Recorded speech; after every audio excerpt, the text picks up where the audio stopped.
সরস্বতী পূজাকে ঘিরে মাদারীপুর শহর জুড়ে বইছে উৎসবের আমেজ। কয়েক কিলোমিটার এলাকা জুড়ে ছুঁয়ে গেছে চোখ ধাঁধানো আলোকসজ্জায়। পাড়া মহল্লা কিংবা শহরের অলিগলি সবখানেই আলো ছড়াচ্ছে এমন দৃশ্য।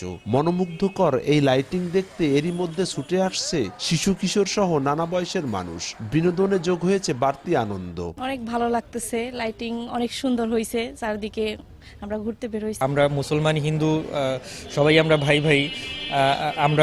আমি প্রথম সরস্বতী পূজার মানে এত বড় প্রোগ্রাম হতে পারে এটা আমি আসলে আগে কখনো দেখিনি। প্রতি বছরের ন্যায় এবারও খুব সুন্দরভাবে মাদারীপুরটাকে সাজানো হয়েছে। ঐতিহ্যবাহী পূজা, এর জন্য আর সরস্বতী পূজাটা বিশেষ করে মাদারীপুরে এটা সুন্দর হয়, বড় করে হয়। প্রতি বছর অনুষ্ঠানের শেষ দিনে শোভাযাত্রা হলেও নিরাপত্তার স্বার্থে তা এবার হচ্ছে না। এদিকে দর্শনার্থীদের জন্য লালনগীতি, জারি গান, কৌতুক, অভিনয়, নৃত্য, জাদু প্রদর্শনী সহ নানান আয়োজনের কথা জানায় পূজা উদযাপন পরিষদ। অন্যান্য বছরের ন্যায় আমাদের যে একটা ঐতিহ্যবাহী র্যালি প্রসেশন সেটা এবার হচ্ছে না।